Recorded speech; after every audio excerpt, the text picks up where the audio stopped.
Well, hi there. Welcome along to Jump to It on irishracing.com. The Cheltenham Festival is fast approaching, but there's lots of very good action on the track this weekend, and we want to be getting stuck into Kempton, of course. Lots of Cheltenham Festival clues there and some good races in themselves at the Sunbury venue. And there's some keen stuff in Ireland as well, which our Irish expert Vincent Finegan will be keeping a close eye on. I'd like to bring in the team now. Seems a good point to do so. Vincent, are you well? And that's, of course, Stephen Harris from bettingexpert.com as well. How are we doing, gents? Lots to look forward to, I suppose. Yeah, all good, Ed. I have to say congratulations to yourself and Stephen on last week's tipping. You had two picks each, and all four won. I'd one that didn't run, so there you go. We'd have cancelled meeting in Navan. Can't lose. Can't lose. Yeah, that's the key to it. Keep tipping non-runners. That seems to be my secret. But yeah, well done last week. Fantastic, particularly Stephen with a 14-1 chance, which you went for almost a max bet on, which is fantastic. Yeah, I was going to say, Stephen, we'll bring you in here. You've been teed up nicely by Vincent, but it was a very successful on the tipping front last weekend, and of course that's given you lots of ammo to fire into this week. Yeah, I mean, one of them had good risk at all. I mean, he could be an interesting Cheltenham runner. Sam Thomas was quite keen to run him. Not quite sure where yet, but the way he won that handicap was very impressive. I mean, I think I'd go down the handicap route personally with him rather than go in with all against Ireland's novices. It'll be the Coral, and it was a very Coral Cup, I'd imagine. Coral Cup, yeah, right. Yeah, it's interesting, isn't it? I mean, he's a horse with loads of potential. Sam Thomas has got all those horses from Wales this season. He's doing really well with them. Yeah. But that was a bad race. I mean, it really was sort of 10-bar one. Really, I'm not sure I get totally carried away that he'd be a graded horse yet. I think he's going to be a lovely chaser in time. But no, we've got good racing this weekend. Kempton, one of my favourite cards actually before Cheltenham. It can be a quiet few weeks before the festival, but this is actually one of the last really good meetings, and they've got a good card actually, decent fields. Yeah, absolutely. Of course, the Adonis traditionally Triumph Hurdle trial, so there'll be lots of eyes on that to see if Team GB can at least drum up something which can go and take on the big three at the top of the Triumph Hurdle market. Of course, all trained in Ireland. Vincent, Stephen touched upon good risk at all being a real eye catcher. Of course, Fakir Dudery won the Grade 1 in Ascot, and we saw perhaps a champion hurdle contender emerge at Gorham Park over the weekend. Yeah, Tihupu, very impressive. Horse keeps improving. It's been beaten Quilixios, the Triumph Hurdle winner, 3 times now. It's met that and beat it each time, but it was by a long margin in Gorham Park. The horse that finished second, Durasso, not a bad yardstick. It's 11 lengths back. It's a hell of a run from Tihupu, in fairness. But the one to possibly take out of this is the 4-year-old Gordon Elliott's, the Tide Turns, which goes for the Boodles handicap. He loomed up on the outside coming to the second last and looked a real danger. In the end, he was no danger whatsoever and finished 4th. But it was definitely a nice sighter for Cheltenham. You wouldn't be ruling that out of the Boodles. I saw there was a tumble in its price afterwards. It had been 16 when we were talking about that last week. After the race, it's into 5 or 6. So certainly that's going to be one of the main contenders. We have a new favourite for that race, obviously, with the Boodles for the Tide Turns. So you think these races at the weekends in this sort of a lull period don't have much of an impact on Cheltenham generally, but yes, they do. There's certainly some good horses running. If you put up a good performance even in the last few weeks, you get yourself on the team sheet for Cheltenham, and it'll be the same this weekend. There's a few possibles in Ireland this weekend that if they do perform well, they will definitely make the team for Cheltenham for the big stables, Willie Mullins and Gordon Elliott. Absolutely. I'm glad you mentioned the Tide Turns because in running in that, he ensured he's qualified for the Boodles. And of course, we know the Gordon Elliott team have a cracking record in that race, don't they? I think they've won it 3 times in the last 7 years or something, and 8 horses placed or something. So, looks the absolute tailor-made type for that assignment. Right, without further ado, let's have a look at this weekend's racing.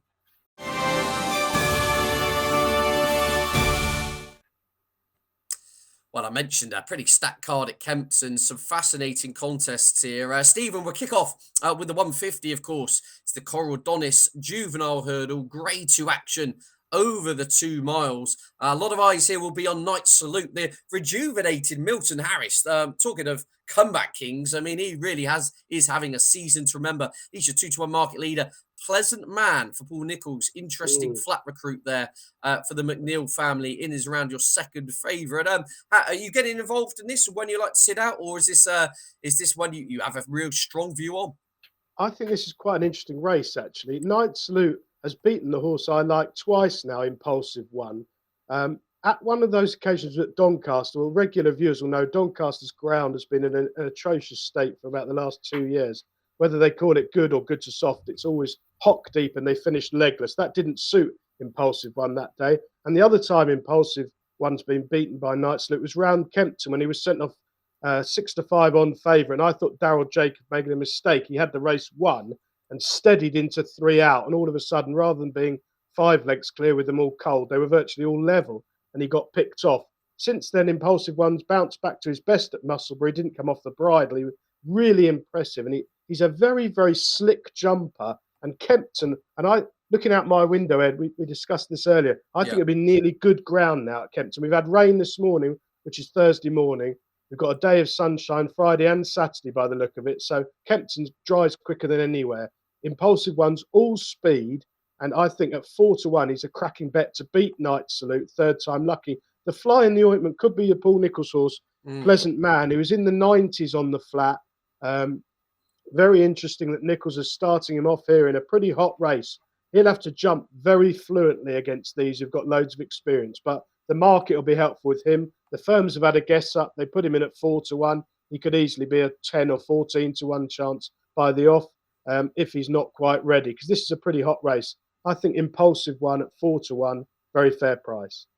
Yeah, interesting thoughts there. I suppose you angle with Pleasant Man as well. As I see, he holds the Triumph Hurdle entry. I think he's 28-1 for the Triumph Hurdle. So naturally, if he could transfer his flat form, actually, yeah, he was rated 101 at his peak on the flat when trained by Roger Charlton. If he could put that all together over hurdles, interesting as you say.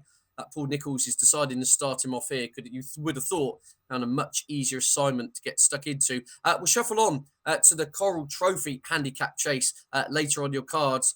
This is a really fascinating contest, I think, here, Stephen. I mean, all sorts of interesting angles. Do you have a strong view on where you'd be going with this one?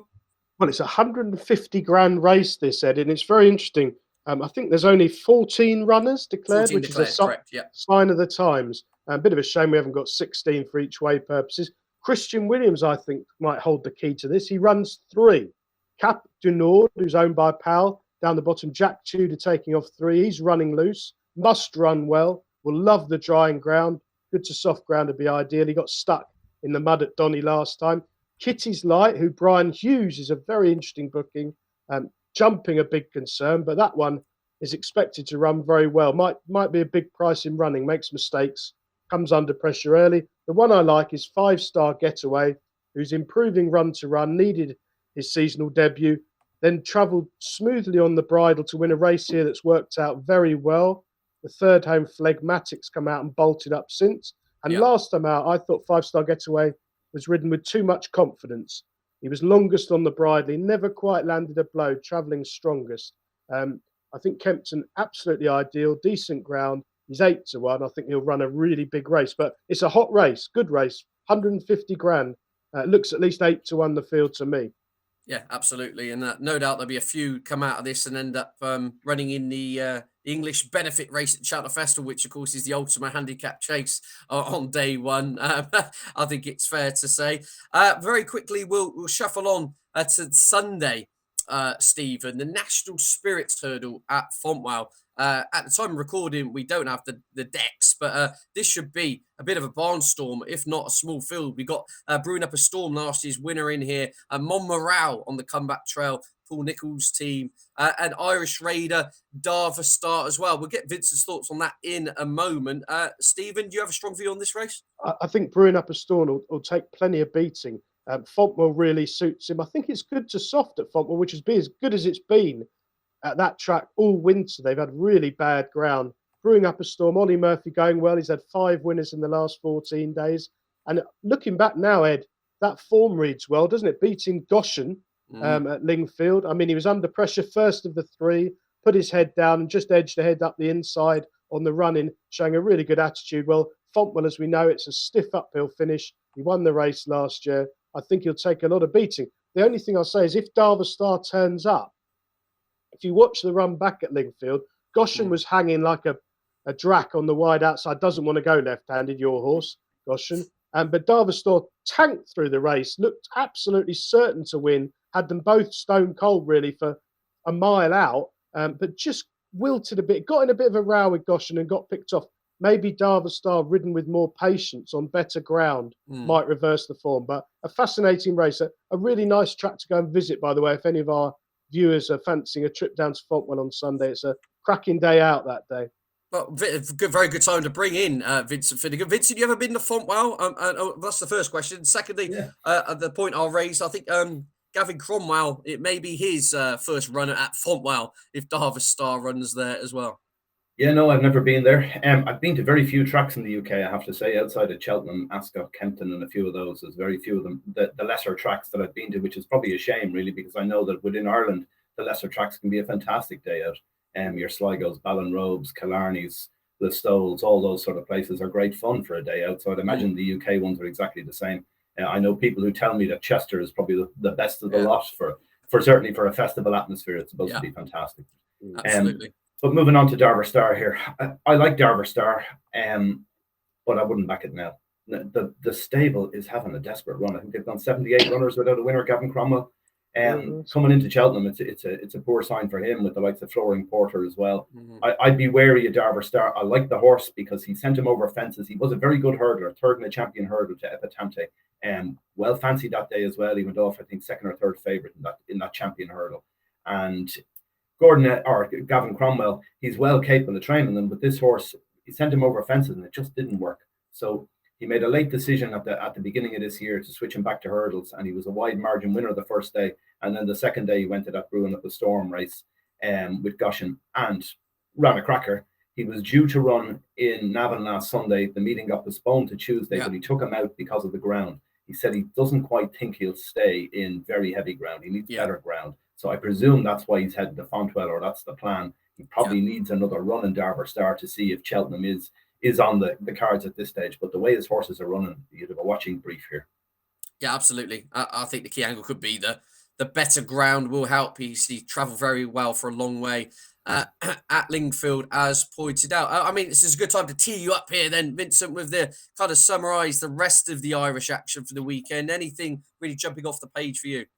We've got a few nice races, particularly Saturday. We've got a race that's cut up very badly, the Bobbyjo Chase. But this is normally a very good trial for Grand Nationals, both Ireland and English Grand Nationals. And you can see we've got Burrows Saint here, who's an Irish Grand National winner. We've also got Annie Second Now, who was placed in the English Grand National last year. And there's only a couple of other runners, Cocoa Beach and Escarty at 10. The funny thing here is Burrows Saint would be very hard to beat because he gets an £8 allowance off two of the others, including one of the main dangers, which would probably be Annie Second Now. They've got penalties for winning 2 Grade 3 races since the beginning of 2020, I think it is, or since August 1st, 2020. So Burrows Saint gets in here, slips in, getting £8 off them. You'd imagine Willie Mullins has won this race 9 of the last 11 years. So it's an incredible record he has. And the only other 2 winners in the last 11 years were Gordon Elliott. So basically it's going to be something similar again. Annie Second Now is a very interesting horse. I saw Ted Walsh had spoken about the fact this entered on Sunday as well. There's a 2-mile chase on Sunday that he won in 2020 with this horse before going up and trip. And he was talking about that was the race he was going to go for. I presume he must have got a heads up there was going to be very few runners in this particular one. So he said, oh, come on, take a chance over the longer trip. But he's a guy who likes to mind the handicap mark for his horse as well for these big staying chases. And I can't see Annie Second Now giving £8 to Burrows Saint in a beating, presuming the two of them are in tip-top shape. So Burrows Saint will probably be a short price there. What about Ascaria 10? I was just very going to throw you very quickly here, Vincent. Obviously, that form behind Galvin in the National Hunt Chase last season looks very good. Now, he had Snow Leopardess behind him and Galvin in front of him. That's working out well. And, of course, I think reading between the lines, Connection is very happy with the weight they've got for the Grand National. So, Blink is on for the first time. I presume this will very much be a fine-tuning exercise with Aintree in mind. Again, I'd agree with you there. That's what they've all got their eyes on bigger targets later in the season. But he pulled up in the Irish Grand National last year. His recent run was 8th in the Thyestes. He's beaten a long way in the Thyestes chase. very hard. It's a leap of faith here. I agree. His 4-miler run last year in Cheltenham was very good. Finished third there. The other horse in this, Cocoa Beach, was sixth in the Tayestes and then fourth in the Grand National Trial in Punchestown. So probably slightly more likely to finish in front of Iscarty at 10, Cocoa Beach. But again, the weights are a bit funny in this, as I said already. So I think Burrows Saint will most likely be the winner.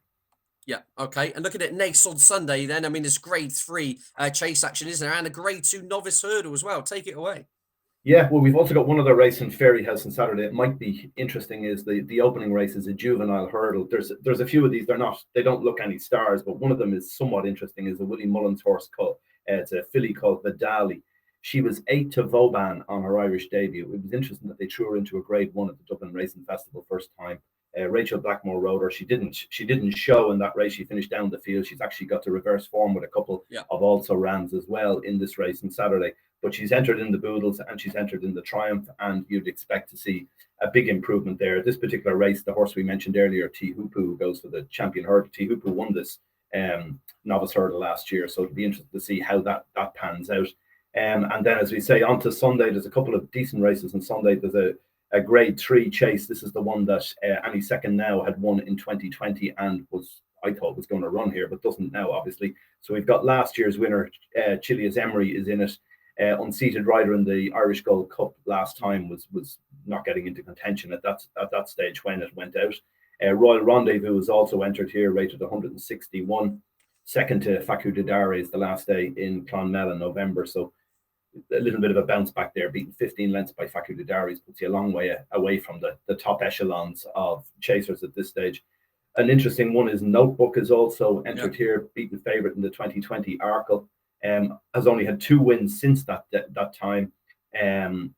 Beat Facu de Dares and Samcro, so it's a fair level of form when you look at what he can do on his day. Notebook well beaten third to Alaho and Facu de Dares in third as the last day. And then the other race, my old friend Captain Guinness, I was just going to say, he's in it there as well, Vincent, for Henry de Bromhead, and also a horse I think we should flag up for the Notebook, if you like. Obviously, we don't have the declarations this time recording, but Buddy Rich, who's been very well backed for the Grand Annual in recent times, has the entry. I wouldn't be surprised if he gave this race a swerve. Anyway, just personal conjecture, but one's keeping your Notebook. Sorry, carry on, Vincent. Go on. We've also got a grade 2 novice hurdle on the card. At the entry stage, it doesn't look great, in fairness. There's 5 of them are last time out winners, but having said that, they've all only won maidens. Stepping up here into a grade 2 race, hard to know how good any of them are. We've got horses like Flame Bearer, which is a Pat Doyle horse, won very well the last day from Micromanage, beat it 12 lengths, I think. You've Hador, a Rich Ritchie horse, won in Fairyhouse, entered in the Supreme. So a maybe there, but your Willie Mullins has so many entered in the Supreme at this stage, it's half his yard, I'd say. And then you've got Hayao, how do you pronounce that? Hiaou of Gordon Elliott's. It's one of these Caldwell Construction who've got a lot of decent horses with him at the minute. One at Punchestown, Cheltenham Possibility. It's in the Martin Pipe conditional. So we could see some fair performances there. If something comes out of the pack there and wins well, that'll definitely get its ticket on the boat to Cheltenham and will be a contender wherever it goes, I'd imagine. Yeah, absolutely. Lots of note-taking there, lots of informative clues going further forward. I think that wraps things up nicely looking ahead to the weekend action. But now it's time for our tips of the week.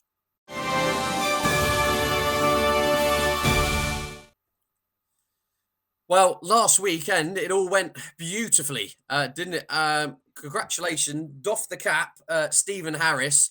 Some scintillating performances with your tips. So we had Fortescue, 14-1. See you later, Alligator. He was straight in there, 2-point win, a good risk at all. Of course, we've been speaking about that horse. 5 units in on the Sam Thomas winner, 3-1 there. You must have been pretty chuffed for that, Stephen. Yeah, Fortescue is really good ride from Hugh Nugent and Henry Daly, another stable that's enjoying a renaissance this winter. I think Fortescue's a long-term, probably Grand National, not this year, next year, they say. So he's a horse to keep on side of. He'll keep on winning and good risk at all. We've touched on. This week looks pretty interesting, Ed, as well, doesn't it? I think there's a couple of really good bets at Kempton. Right. Well, far away then. What have we got? Two for me this weekend. 3 o'clock at Kempton. I really like Chris Gordon's Orcan Risk, who I think over 5-1 is a very big price. I've loved his win at Plumpton. The second Mark of Gold's come out and won twice since. The third's run a blinder. That's very good form. He went to Wincanton, right-handed on decent ground into a handicap. The whole world was on 6-4, absolutely bolted up by a furlong there. He's a very, very good horse, a proper graded horse for Chris Gordon. And here's the icing on the cake, this race. I love it when there's two front runners, and Orcan Risk is probably a strong traveller. He did make all the running himself at Plumpton, but he was held up at Wincanton. He'll be held up here. And Paul Nicholls runs one, Isio, who's an absolute front-running lunatic who made all here when he won. He will try and do that again. They tried to hold him up last time. It didn't work. And Gary Moore's got the short price favourite, who's another hard puller who jumps left, which I think will be a negative at Kempton. He got away with it at Sandown unchallenged. He won't be unchallenged here. So it's teed up for Orcan Risk. I'm confident he'll go close. And the other one is in the 337. We've already discussed the race. 5-star getaway, 2 points win. I think he's around an 7 or 8 to 1 chance. I think he'll go really well. He'll love the drying ground. Well, Vincent, you've been very consistent at the moment, haven't you? You've been tipping up meetings to get called off. That takes some doing. Well, anyway, moving on to this weekend, where are you going for your best bets? Well, the first thing I'd like to say is there's an Irish horse runs in the UK at the weekend in Newcastle in the Eider Chase. I'm not tipping it up. I'm just going to mention it's a horse called History of Fashion. It's from the family of Height of Fashion, which was second to Arkle in the 1964 Irish Grand National. So it's a dour stayer. That's what it's going to be. Won very well in the north the last day. The only issue here is Newcastle's a left-handed track and the horse consistently jumps right. So I'd be wary of that. It will appreciate the trip. It's going to be a real stamina test, and that will suit this horse down to the ground. But the jumping right is definitely a question mark. So if anyone is thinking of having a bet on that, it's one of the favourites for that particular race. Just be wary of the fact that it will jump those fences. On to my tips of the weekend. I'm going to go for two mares basically here. One of them is a mare called Ballyshannon Rose. She's due to run at the 3 o'clock at Mason Sunday. Now, this has been the plan for a while, and the Irish Grand National is the long-term target for this novice chaser. The only thing here that I'm not certain she'll run, be like a lot of my tips recently, but her owner, Fiona Hughes, unfortunately died during the weekend. She'll be buried at the weekend. She's owns Ballyshannon Stud, which isn't too far from my home. And unfortunately, poor Fiona passed away. So I'm not certain the horse will run, but I do know this was the target, and the family were very keen on this horse to win an Irish Grand National this year. They think she's very good. She was a very good novice hurdler last year. She ran up 4 in a row over hurdles and loves soft ground, stays all day. So even if Ballyshannon Rose doesn't run because of the family circumstances, I'd still be keeping an eye on this with the Irish Grand National in mind. It's definitely a contender. And then the other one is in the 5 o'clock, a horse called Casabon, trained by Shark Cannon, was off the track for over a year before it ran at Punchestown recently on its debut for Shark Cannon, and it attempted to make all that day and was only caught on the run-in, has gone up 2 pounds. I think it has no problem with the ground. It was a soft to heavy winner when it was with Philip Dempsey. It won 17 lengths at Clonmel one day. Good front runner. I'd be expecting that to be a bit of a price here because we've got some potential horses that'll make the market. One of them is a Gavin Cromwell one, and as I mentioned already, Gavin Cromwell's aren't running that well, so I'd be inclined to steer clear of his, and yet his had won last time out. It's a JP McManus horse. I'd be thinking that you could be getting a price here on this Casabon. Shark Cannon wouldn't exactly be in firing form either, but he doesn't have very many runners, so I'd like to think Casabon is definitely worth a bet at 5 o'clock nice. Okay, yeah, keep your eyes on that 5 o'clock at Naas. I'm just going to throw in, last week I went against my modus operandi. I went for 2 shorties. Thankfully, they stopped the rot. Didn't I? I was leaking away my profit after a good winter. But anyway, we stopped the rot there. I think I got just one tip this week. I did fancy Getaway Trumpet Kempton. I don't think he's going to run. That just leaves me with the big breakaway for Team Tizard. I told you, I'll get him ready. I'll get my Team Tizard merchandise ready. I can send some to Stephen as well because I know he likes to wear it when he's taking the dog for the walk. I'm taking him on. I'm taking him on in the big one. In the big handicap chase, the Coral Trophy. Just think it's a horse who looks to be coming back to himself now. The yard are in really good form. He had a spin over hurdles to get him spot on for this. And of course, if you go back to some of his form only of 18 months ago, it was very, very smart, wasn't it? He chased home Chamblou in the Grade 1 over course of distance where he arguably would have gone close. He didn't belt the last. And of course, he was third to the mighty Monkfish at the Cheltenham Festival. I think in handicap company off 147 with the Tizard yard firing. Yeah, the big breakaway hopefully continue the trend of big Saturday winners for the Colin Tizard team. And of course, my thanks to Stephen and my thanks to Vincent, as always, for joining us here on Jump to It. Quickly before we go, Stephen, you racing? You watching racing or neither? I think I'm going to Sussex extravaganza, Ed. I'm going to go to Fontwell on Sunday and Plumpton on Monday. Absolutely love Plumpton on Monday. So Vince is right. The little tracks are the best. The only tip is don't park in the middle because you'll never get out. Hop deep in mud and you have to flag down a tractor to tow you out. Your dinner's cold by the time you get home. Well, speaking of being at home, Vincent, last time I spoke to you, you had the surface wipes out and the mop and the brush. You were cleaning the house up. Is it that type of weekend again, or are you looking forward to something more exciting? No, my wife is home now. I don't do any more cleaning for another few weeks. So yeah, the plan is we're going visiting daughters Sunday. That's what I'm told, because my wife's been away for a few weeks in Spain. I was away for a few weeks before that with her as well. So we're heading up to see our two daughters in Dublin on the weekend. So that should be a bit of fun. Going for a bit of dinner with them. Looking forward to seeing the two girls. Well, that does sound excellent. Of course, my thanks to Vincent and to Stephen for joining me here on Jump to It on irishracing.com. And of course, keep your eyes on irishracing.com for all the latest news, views, and features. Cheltenham Festival just a couple of weeks or so away now. So lots to look forward to there. And of course, follow all the Stephen's tips on bettingexpert.com. He wiped the floor with the bookmakers last week. Let's hopefully see if we could do it again. Bye for now.